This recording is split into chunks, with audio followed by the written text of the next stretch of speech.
assainit le monde. La Bible nous enseigne que le salaire du péché, c'est la mort. C'est pourquoi, lorsque Adam a péché dans le jardin d'Éden, la mort est entrée dans le monde. Romains 5, verset 12. C'est pourquoi, comme par un seul homme, le péché est entré dans le monde, et par le péché la mort, et qu'ainsi la mort s'est étendue sur tous les hommes, parce que tous ont péché. Amen. Mais gloire soit rendue à Dieu, qui nous a envoyé son Fils unique Jésus-Christ pour nous affranchir du pouvoir de la mort. Romains 5, versets 19 à 21. Car, comme par la désobéissance d'un seul homme, beaucoup ont été rendus pécheurs, de même, par l'obéissance d'un seul, beaucoup seront rendus justes. Or, la loi est intervenue pour que l'offense abondât. Mais là où le péché a abondé, la grâce a surabondé, afin que, comme le péché a régné par la mort, ainsi la grâce régna par la justice pour la vie éternelle, par Jésus-Christ notre Seigneur. Amen. Lorsque nous recevons Jésus-Christ dans notre cœur, comme notre Seigneur et notre Sauveur personnel, nous sommes affranchis du pouvoir de la mort et nous devenons le sel de la terre. Matthieu 5, verset 13. Vous êtes le sel de la terre. Dans la vie courante, le sel a plusieurs utilités.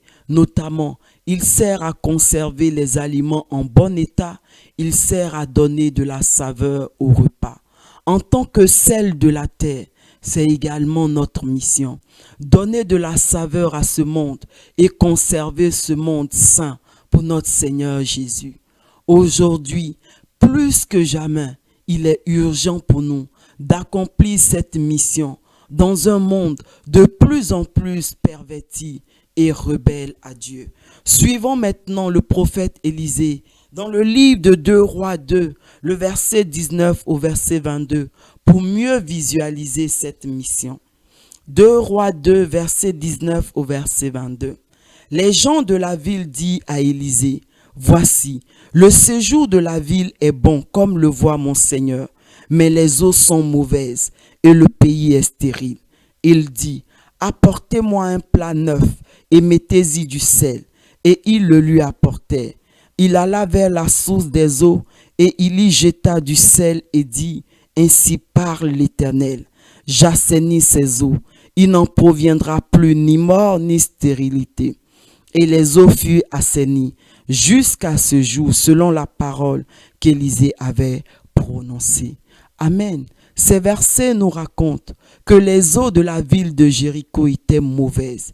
Les animaux qui vivaient dans ces eaux et ceux qui en buvaient mouraient. Et la terre arrosée par ces eaux était devenue stérile. Lorsqu'Élisée a été informé de cette situation, il a pris du sel et l'a jeté dans ces eaux pour les assainir et les débarrasser de toutes sortes d'éléments malsains. Alors, ces eaux qui étaient mauvaises sont redevenues bonnes et n'ont plus produit de mort ni de stérilité.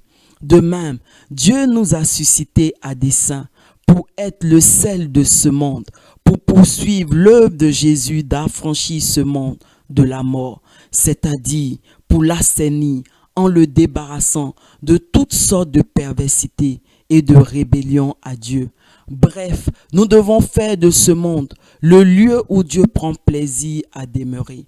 Chaque fois que nous annonçons l'évangile et œuvrons pour qu'un pécheur se répande, nous accomplissons cette mission de sel de la terre et nous assainissons le monde. Mais écoutez, la Bible nous enseigne également que ce sel que nous sommes devenus peut perdre sa saveur. Luc 14, versets 34 à 35.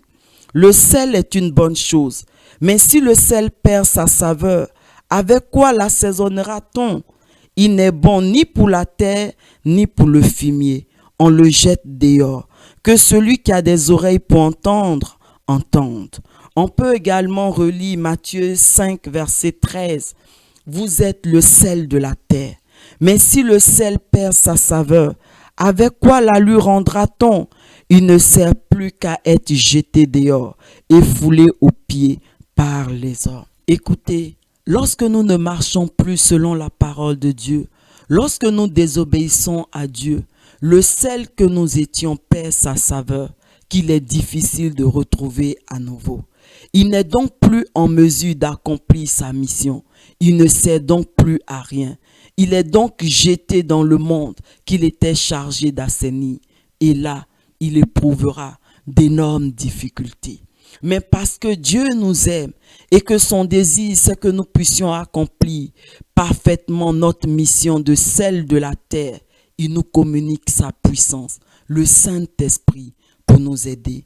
Acte 1, verset 8. Mais vous recevrez une puissance, le Saint-Esprit survenant sur vous, et vous serez mes témoins à Jérusalem, dans toute la Judée, dans la Samarie, et jusqu'aux extrémités de la terre. Amen. Recevons donc le Saint-Esprit dans nos vies et laissons-nous conduire par lui. Prions ensemble. Saint-Esprit, donne-moi toujours plus de saveur afin que je puisse accomplir parfaitement ma mission de celle de la terre.